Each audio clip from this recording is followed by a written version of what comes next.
Welcome, everybody, to DAT Poker Podcast, episode 149. It is November 9th, 2023. I'm your host, Dave Schwartz. But today, this is the DAT Poker Podcast, actually, but it's really the Game of Gold episode 1 poker podcast because episode 1 of the much talked about Game of Gold, the reality series from GG Poker, has come out on their YouTube channel. Head on over to the GG Poker YouTube channel. You can watch episode 1. They're coming out Monday, Wednesday, and Friday, from what I can tell. So Monday coming up will be episode 2. And we're going to dive right into it. We're going to talk about it. It's the first sort of reality poker thing that's come along in a little while. Really well done. A lot of the production value is fantastic. We're going to talk all about it with the usual cast of characters: Roscoe P. Coltrane, Terrence Chan, and of course, the star, or one of the stars of Game of Gold, Daniel Negreanu in Las Vegas. Evening, everybody. Let's dive right into this thing. We talked about it on the last podcast. Excited about it. Episode 1 was delayed, but it's come out now, and everybody's watching it, talking about it. Let's get into a lot of it. Daniel, any opening thoughts on that? Actually, I've got a question. So, I'm assuming you were in on sort of the design, the discussion of how this show was going to go. And maybe we'll take us back to the initial discussion about, Big Brother meets Poker After Dark and what sort of was the vision at GG Poker for this production. Okay, so I will say I was, but I really wasn't. And I'll tell you why. I was one of the contestants as well, right? Sure. So as one of the contestants, I couldn't be in on what the game format's going to be because I got to be in the dark too. So I was asked if I wanted to be a part of it. And once I, agreed to being a part of it, we have a guy who works within the company named Spunky, who's very familiar with this sort of genre and TV. And I'll say this: Koreans really know reality TV. If any of you watched on that Netflix series, Physical 100, you probably recognize the intro of this show being similar to that, and that's in terms of how they do that. And part of what they do is, there's like 100 cameras on at all times, like you said, sort of the Big Brother format. And we all walk in. I'll tell you some of the stuff that you don't see is it was so secretive. Every single one of us was in a separate car. Okay. We go under this garage, and we're under this garage, and then our phones and everything are taken from us. We're mic'd up. You go in an elevator. We get to the top of the elevator, and this lady's in the elevator, and she's like, as soon as the elevator opens, she goes, "When the elevator opens, the show begins." And you're like, okay, right? So you walk in, right? And then, of course, you walk into that front stage, and there's a bunch of cards there, and you pick a card, and you walk in. And as we saw, the first guy out was a reality TV veteran at this point. The guy's been on everything, Kevin Martin. And, of course, this guy, because he's like, reality TV, I don't know what's going on. So the first thing he starts doing is like, he's looking for clues and advantages and stuff like that, right? Because you never know. But if you've watched any of these shows and you're into this sort of thing, like being that sort of forward thinker, and there's a few guys on this season that, come from that world, like David Williams and others who I think really, they're thinking like, what is this going to be? Because we're not told anything. You're not told anything at all. So I think that was really unique. I thought, the set, the design, like I said, I had nothing to do with any of it. I thought it was unbelievable. Like for me, it's very, very high end, the look of the show. And then in terms of how they like every moment with the music, I'm like, the music, I don't know. It's just like, it creates the dun, dun, dun, dun, dun, with the drama and stuff like that. So the production quality I thought was top notch. I don't know what you guys think. Yeah, I noticed the Korean aesthetic right off the bat too. I was waiting for one of you guys to smash the statue of yourself by the end of this. But I loved it. I'm glad you brought up the music because I was going to bring that up. It was whoever does that is fantastic. Like whenever there's a dramatic river card, like a river card that changes the action, like for example, the very first hand, your team gets rivered with a straight. There's a music drop. There's a music drop when like somebody pulls the trigger on the bluff. And this is the kind of stuff that we haven't really seen because it would be cheesy in any other format, right? Like if you did that at a WSOP final table or something like that, it would feel really out of place. But because this is a reality TV show, it actually does work. And I told you guys last week, I'm not a reality TV fan. I'm not really a fan of watching like No Limit Hold'em on TV for the most part. I was a fan of this, and I was surprised that I got emotionally invested in this because they took a small they spent a lot of time introducing the cast of characters. So the ones that obviously people that you already know, yourself, the Josh Arias, David Williams, Marijos, people who have been around the game for forever. And then the lesser known players who aren't as familiar, and kind of give them a little bit of backstory. You start to have your rooting interest with personality and stuff like that. And then you watch them start to play hands, and you watch certain things unfold in hand, like this person getting rivered or this person pulling a bluff at a really bad spot. And I really liked the drama. I was surprised because I kind of went in thinking, I'm going to have to watch this and, talk about this on the show, but it's not probably going to be my cup of tea. Like I was excited to watch it. Like I was hooked in, and a lot of that was the personality, like you said, the production, the fact that these guys played a lot of hands, but they edited it down to the interesting hands, and probably also the hands where there was a big backstage reaction. So I know Adam's going to get into the nitty gritty of how stuff talks about, but while the players that were playing on today's episode were playing, all their teammates were in the back reacting to their decision-making process, which has to be a harrowing experience for mostly what was the least experienced player on every team here. So Adam, I'll let you. I wanted to say, just to interject real quick on sort of and touch on what you were talking about here with the personalities. Everyone's talked about, we're missing poker personalities and these people and all this stuff because they look at the old days when they would do those little packages on ESPN where you go to visit the homes and stuff like that. This allows people to, outside of the arena of just the poker table, get a vibe for the personalities. You see Josh back there and Maria going, oh my God, what is kind of doing with this hand and all this kind of stuff. Then you see Yo Viral, and you see them in their natural habitat, if you will, where the thing with reality TV, and for those that have never done it, what happens with it, okay, initially you realize you're on camera.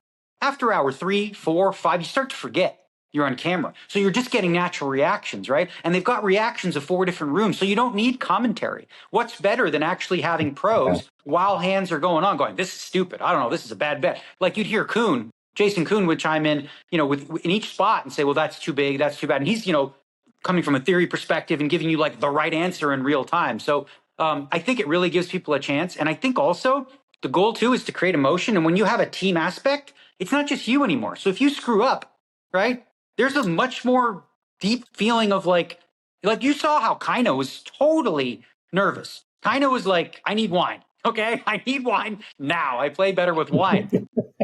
Right? And look at so, and then of course you talk about characters. I just want to touch on this briefly, but like I was looking like everybody brought their best, gear. And I thought like best outfit. I mean, what do you think? Charlie Carroll as the whatever it was, and then Jungle Man. Like which one is up your alley?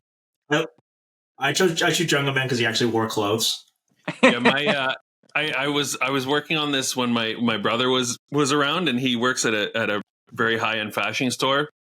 And he took one look at Jungle Man's jacket, and he's like, that is a jacket that people with a lot of money and no taste buy. He summed it up perfectly with the bow tie. I actually like the bow tie that he had on. It was good. There was a lot of black, right? Black on black. Everybody had black top, black back pants for a lot of people. Slimming, right? Poker players sometimes have a couple extra pounds. So, black on black helps. I'm a big Maria fan. I thought she looked great. Jungle Man for sure too. But let's talk a little bit about the. You talked about. Sorry, go ahead. We got questions before we even go. So you talked about this being driven in separate cars. Did you not know the other participants, did the other guys know the other participants? So going into it, they were very secretive about who was going to be involved in the show. So you didn't know. Of course, poker players chat. And so you heard a few. Like I knew Josh was going. I knew David Williams was going. But I wasn't sure about the entirety of the cast. So and a few of the people I'd never seen before. I wasn't familiar with Olga. I wasn't familiar with Nikita. But other than that, I knew, I think, everybody else. Yeah. In a way, you even kept it separate from us, because I remember in our group chat that we have for this podcast, you were like, "Oh, I can't do the show this week. I'm in Korea." And I think probably me and Adam and Ross were like, "Korea, that's like," but you never actually told us what this was for. And then when saw this, of course, I saw the opening shots of the skyline. I was like, "Wait, that's not Vegas." And and Robin, who I was watching with, she said, "That's Seoul." And I was like, "Oh, now this all makes sense." Yeah. See, I kept a secret. I'm good at keeping a secret. Not everybody was. Oh, is there some tea that we should know? There's some. No, it's fine. But you'd see you would see some people tweeting, I'm going to Korea, like before it happened. It's like, okay, well, whatever. It's fine, but it worked out. Okay, so let's talk a little bit about, so you come off the elevator, you come through a little bit of a tunnel. Kevin Martin, as you mentioned, was the first. He came out, and you pick a card. So remember, 16 players. There's 4 teams of 4. As you come out of the tunnel, you pick a card. Ace of clubs, spades, diamonds, hearts, and you not sure what that means at that point. Everybody who picks an ace thinks it's like, when you sit down in a new table and everybody cuts for the button, you get the ace, you get the button automatically. So everybody thinks, oh, you get the ace of spades. It's something good happened here. Somebody else is going to get a 4 or 5 or whatever. But so everybody got an ace depending on the suit. You pair it off into teams. So Daniel, first reaction, you get teamed up with your team, and we'll talk a little bit about all the different teams. But you get Jason Kuhn, Michael Soisa, and Kevin Martin on your team. Thoughts on your team first off when you look around and go, oh, this worked out well. Yeah, so I definitely want to go team by team, but obviously when I saw my team, I'm like, this is the nuts. Like we literally have the nuts. We have look who we have. We got myself who plays the high rollers. You have Jason Kuhn who's the end boss high rollers. You have Michael Soisa plays the high stakes Triton stuff, and he plays big. Kevin Martin, constant streamer, like grinding, learning the game and stuff like that. We had no unknowns. We had the couple of the players I didn't know. We had 4 studs, like from top to bottom. It feels like, I think going in, team clubs, if you will, from my perspective and me being on the team, being partial, I felt like we had the nuts. Like we were in great totally shape. random, right? Obviously there's, people, Daniel got the best team because he's totally random. Everybody you walk in there, you grab a card. I grabbed the ace of clubs. They all grabbed the ace of clubs. But let's go over the teams. How about it, eh? Yeah, let's do that. Let's talk about the teams. Okay, so the Spades team is Federholz, Charlie Carroll, Yo Viral, and Nikita Luther. I don't know a lot about Yo Viral or Nikita Luther. Obviously, Federholz, he retired, but when he did retire from poker to do other things and take on other challenges, he was crushing for years and years and years. Charlie Carroll as well, also a longtime crusher. Yo Viral, what do we know about him? Oh, Yo Viral. I mean, this guy's huge. He plays high stakes games. He travels with like a traveling game that he does live streams on. He plays all the biggest games. He's also played high roller tournaments and stuff. He's also like a big time YouTuber, and he's like a French influencer. He's like very, very popular, very big following, and like that's part of the thinking going into a show like this, right? You want to have a wide variety of types of players, but ideally having people that are influencers with their own fans makes a lot of sense. So having him on the show made a lot of sense to me. So, and Nikita Luther, she's a streamer as well?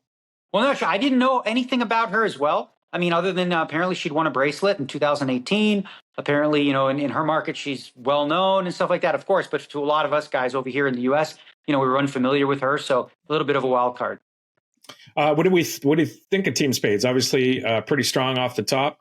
Is this the weakest team? Is it right up there with you guys? Let's go through the teams first, and then I want to get your opinion on which one's the best and the weakest. All right, so Team Hearts, D-Dub, David Williams, Andy Stacks. David Williams needs no introduction, obviously. Andy Stacks is a high limit, plays on all the streams down out of LA, all the high limit cash games there. An LA player. Olga Irmlincheva, I believe is how we pronounce that. Probably not. Probably not. And Lucas Robinson on Team Hearts. So what do we know about this team other than David Williams, obviously? Anybody who watches YouTube, high stakes games will know Andy Stacks. The other two, not familiar with. Yeah, well, you heard Lucas, Robin Hood Poker, who's also a streamer. You heard him say, he might be the least experienced player in this entire field, right? Olga, again, another complete wild card, but watching her play, I think you hear me say it a few times. Yeah. I'm like, I like this. She's going for it. She's like, she has the image where nobody knows what she's doing yet, but she's like 3-betting 8-4 suited. She's getting in there. She's making big calls with ace jack, which we'll get to. And then of course, Andy Stacks, thing about Andy going in. And I thought, I was sort of thinking like, all right, this guy's a cash game player, right? Does he even know how to play 20 bigs deep? I've never seen him in tournaments, right? So I thought maybe that he would have some issues there. And then of course, D-Dub. D-Dub is a old school legend now at this point, and he can play all the games. He can play a lot of different ways. He mixes it up, a lot of ways. And I think when looking at the teams, I start to think who's the ace on that team? I think it's D-Dub for sure. It was weird, jarring to me when I don't remember who it was that called David Williams an old school legend, and you just did it too. And I'm like, David Williams started playing poker after I did. He can't be old school. Yeah. We're old He is school now. for sure. Kevin Martin said that. Team Diamonds, Maria Ho, Josh Aria, both need no introduction. Jungle Man Dan Gates as well. Kinda England, apparently the mid-stakes poker tour player of the year. So she's played lots of tournaments, travels the circuit, obviously, and has done quite well. That's Team Diamond. What's that? Yeah, I'd say the first episode, I think, was very heavily Team Diamond oriented in terms of attention, because you had the kind of dynamic, right? So kind of, you could tell right before the show was obviously very nervous. Can I get my wine? I want my wine. I need drinks. She was very nervous, and I get it, right? She's entering an arena, as you said, she's a mid-stakes player of the year, right? And this is very different stakes. You have a lot of pressure when you have, Jungle Man, like the high stakes legend, and Josh and Maria on that team, and, she wants to perform for them. And then, I think behind the scenes, I think one of the coolest aspects of the show is you get to see them watching. And Maria was like, clearly tilted. Josh is like, WTF. And there was a couple spots where Jungle, you look at his face, he was like, Jungle was remarkably reserved. I thought Jungle was reserved. Yeah. But I would say that this is a wild card team in a lot of ways, because Josh is not a no limit hold'em specialist, right? Great tournament player, has been around a long time. And then you got Jungle Man at the top. Maria has been around a while. Kind of, again, a bit of a wild card. So they didn't have in this group really any of the high roller tournament players like we had on team clubs. Yeah, but yeah, and just to say about kind of spot in her nerves, she's on a team with 3 probable future Hall of Famers.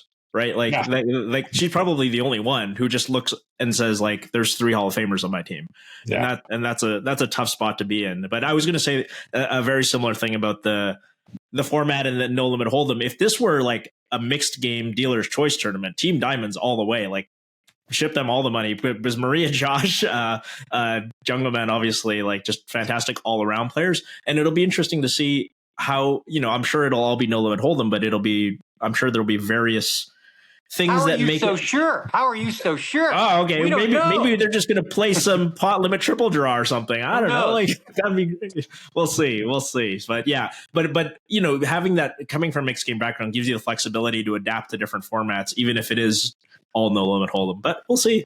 All right, I'm going to ask you guys, looking at these 4 teams, right? Which one? I mean, in your opinion, I can't have an opinion, because which one do you think is the best team out of these 4, and for what reasons?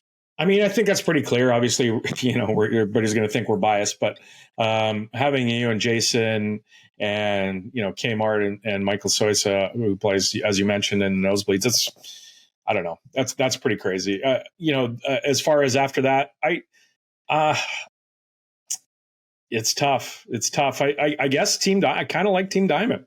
I like Jungle Man. Josh, obviously, was a good player, and Maria's great too. So, Feder Holtz. I got clubs, diamonds, spades, hearts. Yeah, so basically you think hearts is the weakest then too, right? So you feel like hearts is the most likely to go home first. That would be my guess. Yeah. Yeah. I mean, I kind of am similar with Adam. I have a hard time between spades and diamonds. I think spades is actually reasonably strong, I think, in no limit. Hearts, because you look at their superstar, their ace David Williams. Again, he's not a high limit, no limit hold'em specialist. Obviously plays well. Andy Stacks, you already said it. He's a deep stack cash game player. I doubt we're going to have any sort of 300 big blind cash game weird format going on, and I just don't know anything about the other 2 players. We saw Olga perform with heart, as we say, but the heart always looks great when things go your way. Sometimes heart can really get you in trouble. For sure. I'm going to go ahead and chime in too, because I guess I can now, because whatever. Sure. This is just about rankings. I also the results too, so now you right. But I'm going to say going in, who I think the best team was. I believe it was clubs. For me, second place goes to Team Spades with Fedor Holtz and Charlie Carroll. And then Yo Viral. I think, he does play high stakes tournaments as well. And, I think Nikita going in first, I even said this on the show, I felt like they're probably just going to try to have her ladder as much as they can. Then I would go Team Diamonds, because you got Jungle, you got Maria, you got Josh. I also think Team Hearts was the weakest team. And part of what I look at too is if you imagine, let's say, for example, the last heat, which is the mystery gold, the way that it works is every prize structure is different. So the amount of gold coins available in round 1, 2, and 3 are different. It's not proportionate. It's not the same percentages, which we had our guy Kuhn break down like, okay, if that's the case, when should you gamble more? When does ICM affect it? If there's a bigger spread between first, second, and third, because they weren't all symmetrical, right? So then you ask yourself the question, let's say, for example, David's going to go up against every team's ace. Okay, so who's he playing with then? Let's say he's going to play with Fedor, Jungle Man, and Kuhn. And I love D-Dub, right? But right. Let's say that was your 4, or myself, but it could be we flipped a coin, so it's Kuhn. So if that's your if that's your final heat and your ace is, on which heat would they be favorites? You know what I'm saying? Like level 1, level 2, level 3, level 4. That's why I had hearts definitely in my bottom bracket going in. But a lot of it had to do with the fact that nobody knew what Olga was going to bring at all. And she kind of surprised me. So after seeing her play, in that early stage, I'm like, oh, okay, well, she was a much better wild card than I could have ever expected. You maybe strategically want to throw, if you're Team Hearts, you maybe throw Olga or Lucas into that sort of table of death, even though it's worth more so to play against Jungle, Kuhn, and Fedor, because there's a good chance those guys will knock each other out. Maybe you just ladder to second.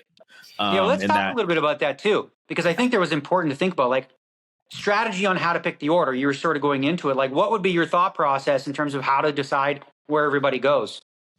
So before we do that, can we just talk and clarify for everybody the format, how it goes? So there's they all watch. If you're listening to the show and if you're listening to the show before watching the show, don't do that. But we haven't talked about the fact that the fourth one is unknown, right? Yes. So the fourth. Okay. That's what we're going to get into in terms of the strategy of how do you pick who goes when, right? Exactly, which is why I wanted to lay that out before we talked about it. Right, yeah. The fourth sit and go. So as Daniel mentioned, the first sit and go is worth the least, and yes, proportionally different for first, second, third, and fourth as far as how many coins you win. Coins translates into winners. The lowest team total in coins through the 4 sit and goes home. And that's important, right? Because first, second, and third are the same prize as far as I understand it. Fourth is you go home. So so the first one is worth the least. Second sit and go is worth the second least. Third is worth the third, second most. And then it's a mystery. The fourth, it's question marks all the way across. So maybe that's worth 0 coins. And you've put your stud into the fourth because, you just automatically think it goes higher. Well, maybe it doesn't. Maybe they've thrown you a curveball and it's worth nothing. And here you've wasted Jason Kuhn in your case because you flipped a coin to play in one that's worth less or nothing. Meanwhile, in addition to that, or winner take all. That was my prediction. I thought. So this is the thing, right?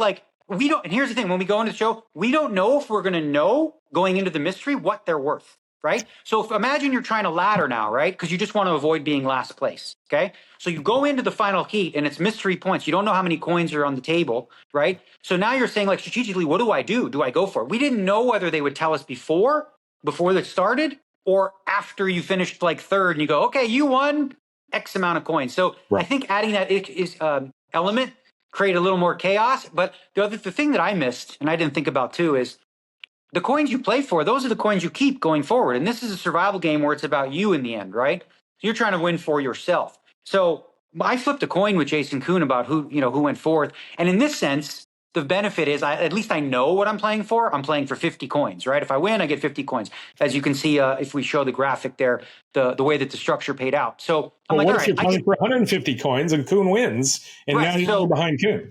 So the thing is, we don't know for sure if the fourth one was worth more or not. But I said, okay, I think it probably would have made the most sense to go fourth. But I took the sure thing. If you will, with the 50. But me and Jason, we just sort of flipped the coin. But going, if I thought about it again, I'm I probably would have fought for the mystery thing.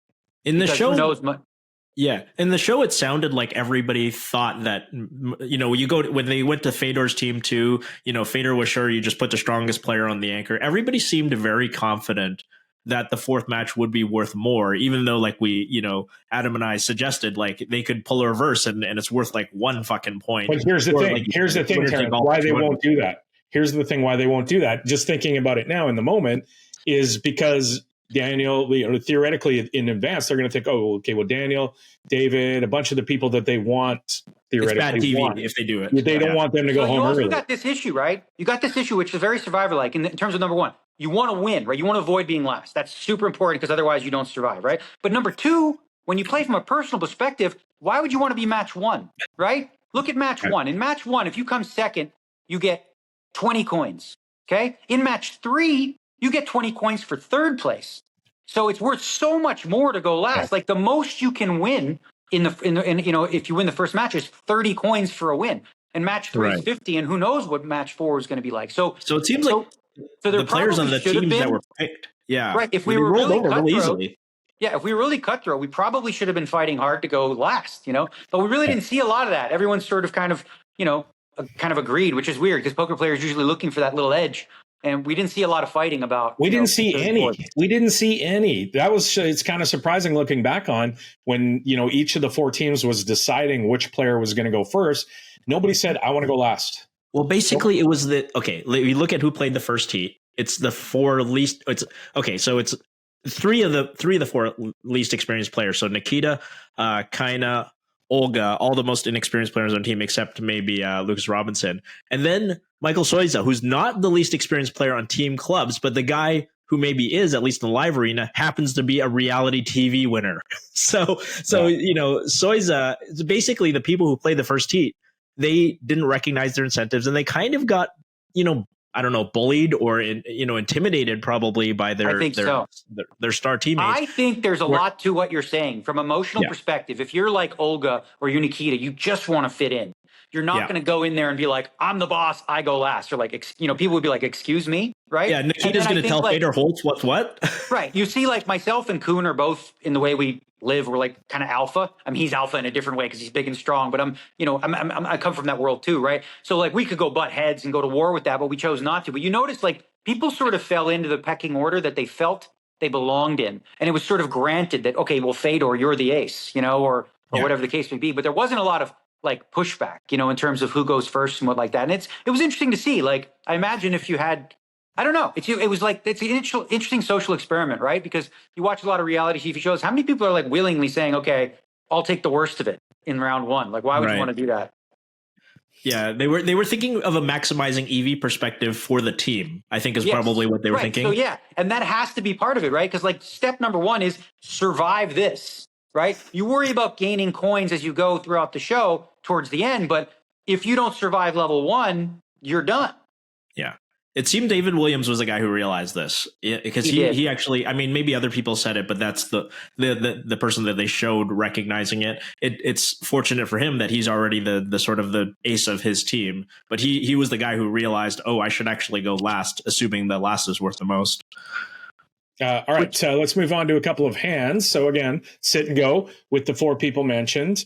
Michael loses a hand early, right, Daniel, I believe? Yep. Michael loses a hand. We won't really get into that one. He basically, the first one he loses, it was a bit of a bad beat. He called the raise in the small blind with King-Queen against Kaino at 5-7, and it came Queen 6-8. And you could hear me and Kuhn and everybody talking about how like, oh, this is a scary spot because you're stuck in this hand with top pair. You're not folding, right? And, you're never going to really be able to win a big pot. It's going to be difficult unless she bombs 3 streets and misses. But it's a very precarious spot. And, of course, kind of hit that straight on the river. And I think Kuhn mentioned it, too, at the end. He's like, we kind of got lucky there because we should have lost a lot more chips. Yeah. Because she could have bet bigger on the river or whatever. But so, yeah, he started off. He got kind of unlucky, later. He had that Queen-Jack hand on, like, King-Queen-Jack. And it came like a 10 on the river, So he ran a little bit ugly. But there's a couple hands he played. Obviously, I was more emotionally invested in what Soiza was doing, so I remember those hands vividly. But in that hand you talked about with the King Queen, Josh Aria says before because again we've got the cameras in the rooms and the teams are talking about the hands. It's fantastic. I love that format. And Josh Aria, who's on Kaina's team, before the river rolls out, goes 5 hearts, please. Big 5 hearts just rolls right off the deck, and I can see everybody out there going, "Oh, they set the deck up. They knew it was coming." I know they didn't, but I'm just saying, like, there's no way. They played it out. This is awesome. Yeah. So he loses that hand. The next hand that Michael gets into, kind of raises under the gun with the King 9.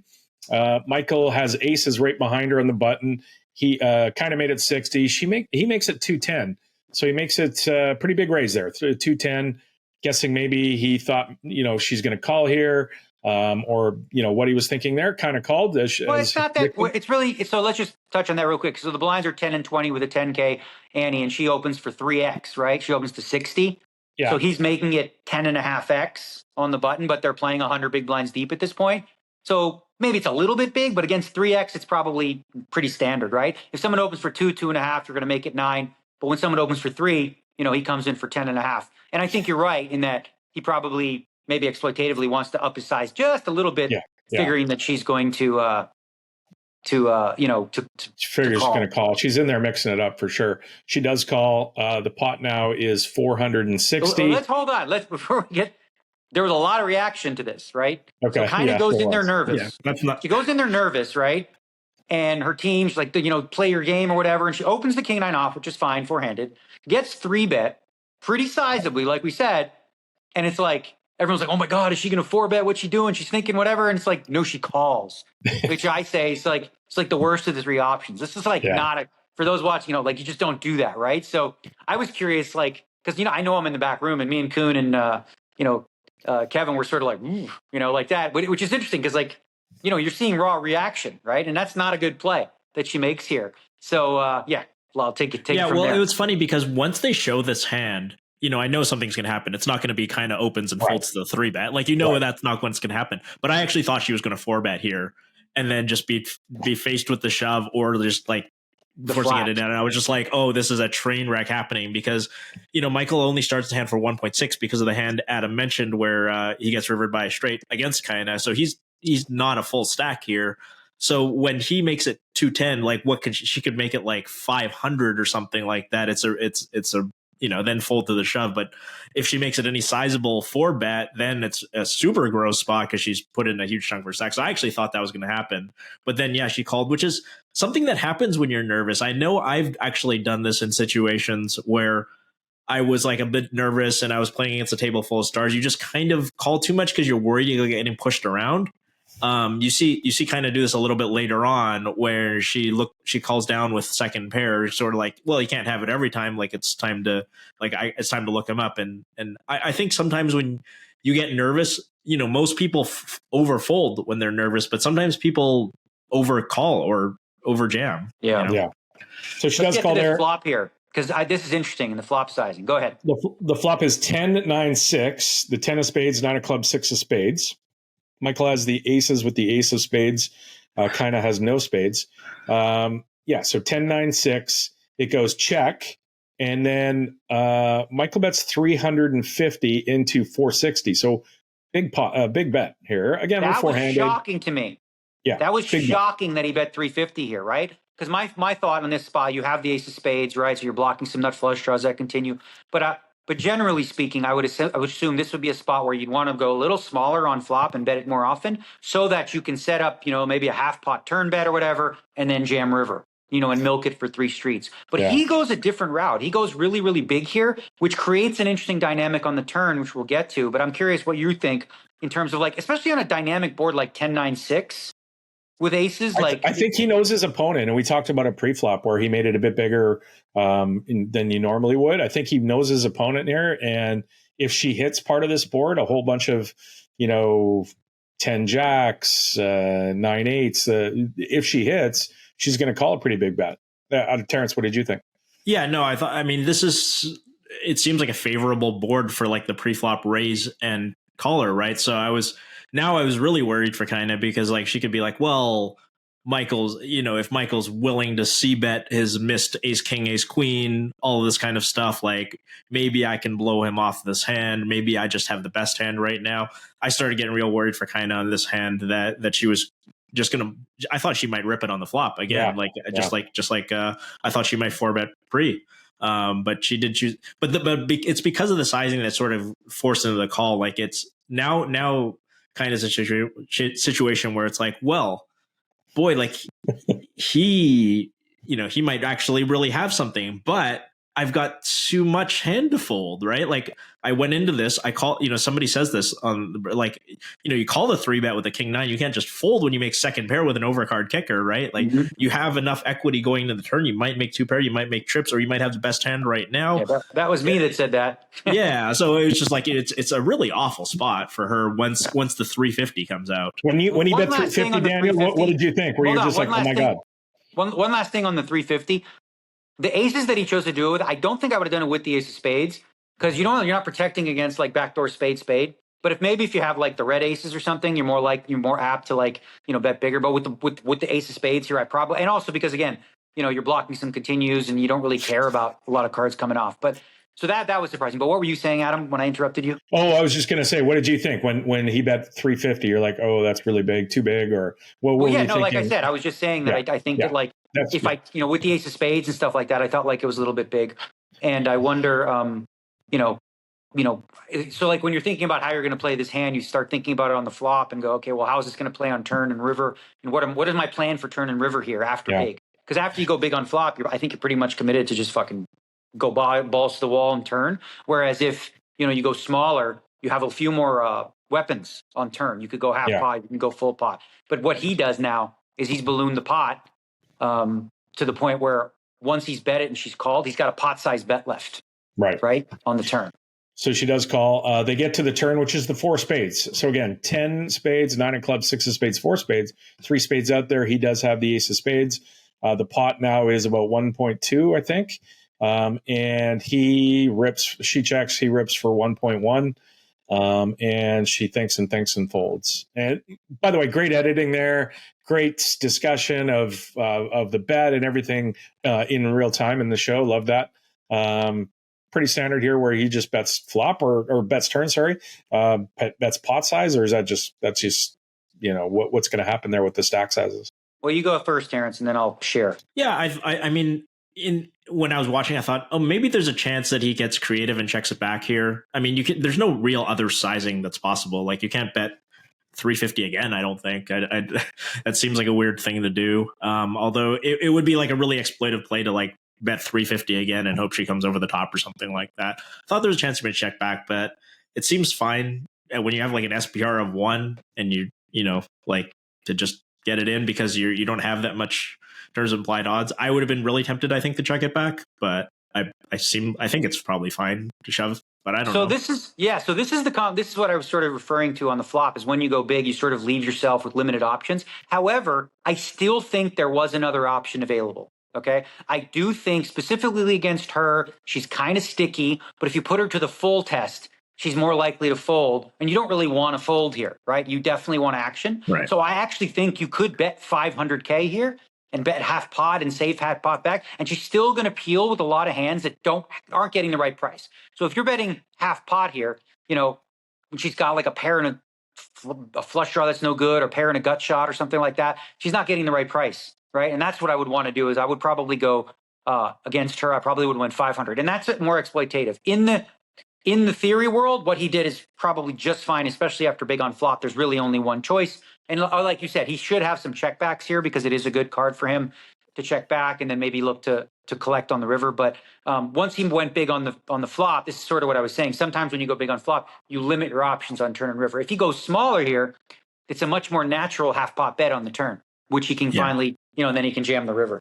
It seems real suspicious to bet 500. Like, what is he going to have here? Like ace queen red. Like it's hard to find because anything that has some equity that wants to see a river is going to check it back. But everything else is just value. Like when you bet 500, like it's just so you're not giving your opponent a lot of credit for hand reading. I think maybe. She does find the folds. That gets Michael above starting stack again. You're trying to ladder up or win as well for individual purposes, but this is a nice result for Michael. Gets above starting stack. The next hand is a 20,000, 40,000 blind hand. Michael's on the button with, and he makes it 90K with the queen 3 of spades. Pretty fairly standard four-handed. Olga flats, which isn't super standard, but I guess the format again here, she flats in the small blind with the ace jack of diamonds. First off, thoughts on Michael's open. Terrence, you go first, and Olga's call with the ace jack of diamonds. I mean, he's going to open. I don't remember actually how deep Olga started this hand, but it seems pretty deep, so I think it's fine for her to she's call in the big here. Blind, I think. Anyway, she was in the big blind. Yeah, she's closing action. I think it's fine. It's not so deep that she needs to 3-bet. I think it's fine if she feels that she relays really well out of position. Then I think 3-betting is great, but I think calling is fine too. Yeah, I mean, Daniel, the open is standard. You have to call with some strong hands, right? Right. The open is standard, and mixing from the big blind with some of these hands makes sense. Sometimes you 3-bet, sometimes you don't. How you choose to randomize that is up to you. I think in this format, when you're trying to ladder and stuff like that and think about that, then maybe you're probably going to, tend towards being a little bit more cautious about playing bigger pots out of position. So it probably means that you're 3-betting a little bit less than optimal. Okay. Again, queen 3 of spades on the button for Michael. Olga in the big blind with the ace jack of diamonds. It comes ace, king 5 with the ace of clubs, 5 of clubs, king of diamonds. Olga checks. Michael continues for 70,000. And Olga flats, which fairly standard, I guess. Absolutely. Two things. Actually, it's completely standard. Interestingly enough, when Soizo was on that other board with 10-9-6 in the 3-bet pot, he went big, right? This is actually a board where he can go big more often because it's, the ace, king 5 board, and he has a lot more ace, king, king, king, ace, ace, and even ace 5 and 5-5. He's got major nut advantage. So he can actually go really big here. But I like this standard play here of just going, a little less than in the quarter pot range or whatever. And I think her play is totally standard to just check call. It's just always a check call. Okay. Again, ace, king 5, check, bet, call. The turn is the 10 of spades. Before you read off the hand, so a really, really fun thing that happens here is that they go to the locker room or whatever, your waiting room where you guys go. And, Daniel's like, oh, this is just a shutdown. Okay, he's going to bet once and then he's going to shut it down. And Kuhn says, like, no, any 2, 4, 8, or 10, like he's going to have to barrel off again. Because those are the cards that pick up, backdoor draws. And boom, like the 10, that's one of them rolls it off. So now Michael has a gut shot queen and a blocker to the nuts. Is the 10 to roll off? Sorry, go ahead. Rolls off. Ace, king, 5, 10. Olga checks. Michael now continues for 240 into 3. So decent sized bet here. And she calls again. Daniel, were you like, oh, because you said he's going to shut down, but he didn't. Thoughts on that? Yeah, well, no, I didn't. I was like hoping he would. I was like, I didn't say he would. I said this is a white flag after this. Like I would shut down, and here's the reason for it. Right? He's the pro. He's the high stakes guy against 3, less experienced people. You don't need to earn your chips with the chip lead by running people over. You just need to play fundamentally sound. You don't need to bluff it off in these spots, right? Like I wouldn't risk my big chips playing, even though in theory, as Kuhn says, the deuce 4 or the 10, those are all cards that, GTO would bluff. But in this case, what do we know about Olga? What do we know about her stickiness? Nothing. We don't know if she's going to overfold. So we're just going to risk a big bet on turn and then what are we doing? We done? Or are we going to fire one more for the river? Now you're risking a significant amount of chips in a very unknown situation against an unknown player. And I think in those spots, you definitely want to go more small ball, protect the stack again, especially because laddering matters, right? We want to make sure we move up. I don't mind the turn bet because now you're trying to get rid of a king, like if she has king 7, or sure, go ahead, fire the turn. And then at that point, I think if she calls again, it's going to be very, very tough to argue that you should bomb this river for big because now the pot has got, it's going to have 700 something in it. So to bet river, it's going to take a big bet, which is what we see happen. Well, we'll get there for sure. So she flats the 240. We get to the river. It's the 8 of clubs. So that brings the front door flush draw. Again, the flop was ace, king 5 with 2 clubs, 10 club, 8 of clubs on the turn brings the flush. She checks, and now Michael bets 600,000 into about 900, I believe. Something, I think. Yeah. Okay. So almost a pot size bet. And a part of me went, geez, if that's now she's got essentially a bluff catcher, I guess, like ace 9. No, it's exactly what it is. Yeah. Never has worse. So she's got a bluff catcher here, and if he bombs, can she find a fold here? Given the format that we're laddering, it was interesting that he does bet that river, the 8 of clubs. Terrence, what were your thoughts on that? Yeah, I mean, it's the problem is Olga can just have a flush here, right? There's no he doesn't block flushes. He's got queen 3 of spades, so Olga could just check flushes here, and her calling on the turn makes it she's got a lot of hands. She got king 10, ace 10, a lot of hands that are still going to crying call, even if she doesn't love it. She called with, as you said, a bluff catcher. She ends up calling with a bluff catcher.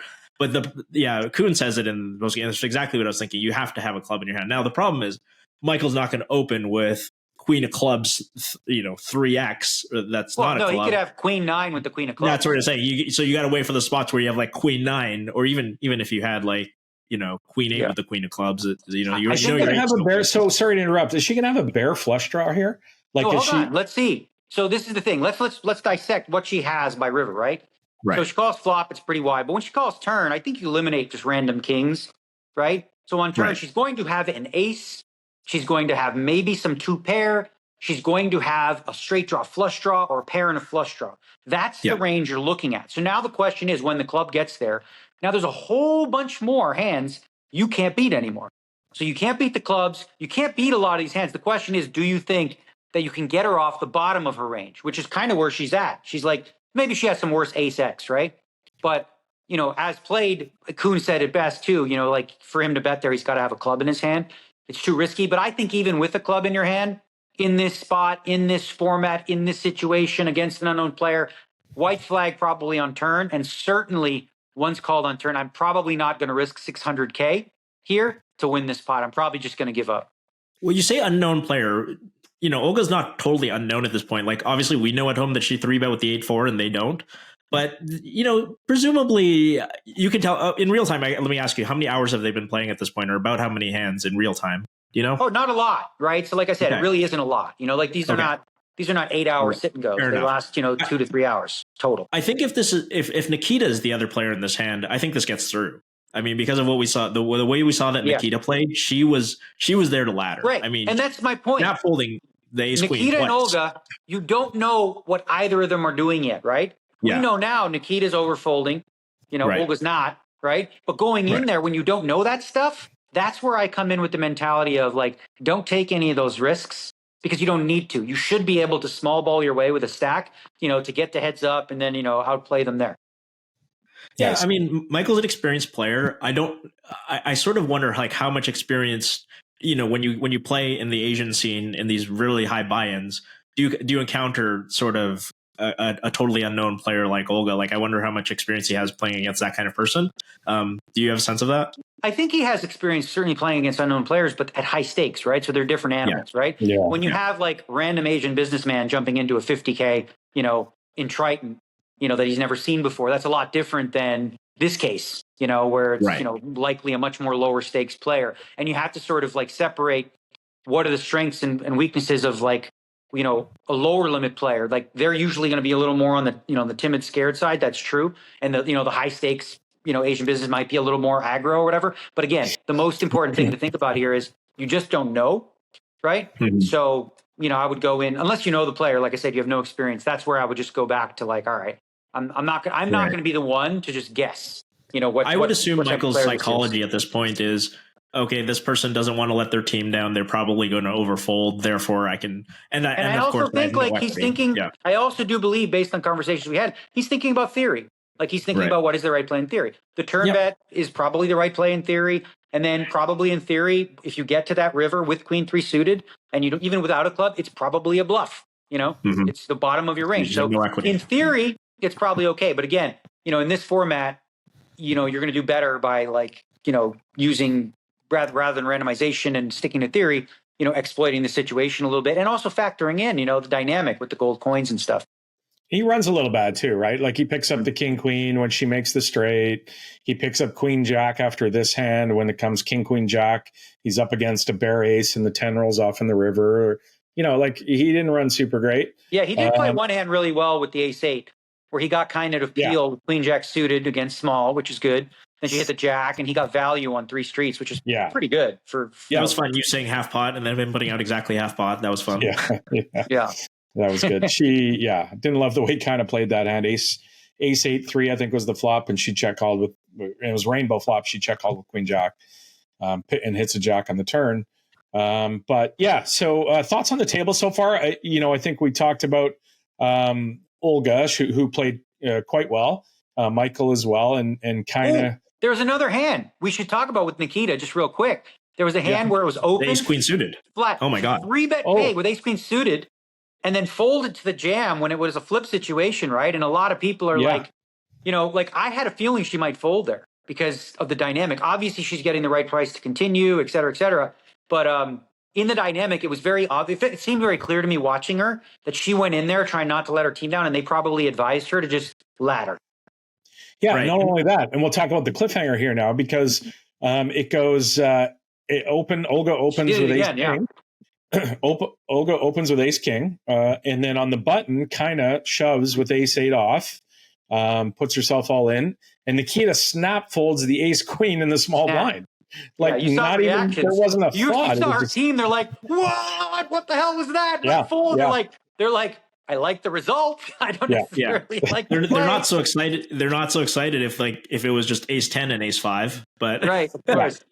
Well, we haven't seen the flop. That's the cliffhanger too, right? It's because Olga calls, obviously with the Ace King, Kaina's all in, and there's about to roll the flop off, and maybe the another flop mark. And I wanted to close on this because we said we'd keep it, but another mark of a good reality show is a cliffhanger that works. Yeah. Right. So you're right in the middle of it. You're like, it leaves you wanting more. Yeah. The good news is with this show, totally free, as I said. If you, obviously you must have watched it because if you listen to this podcast without watching it, you made a big mistake.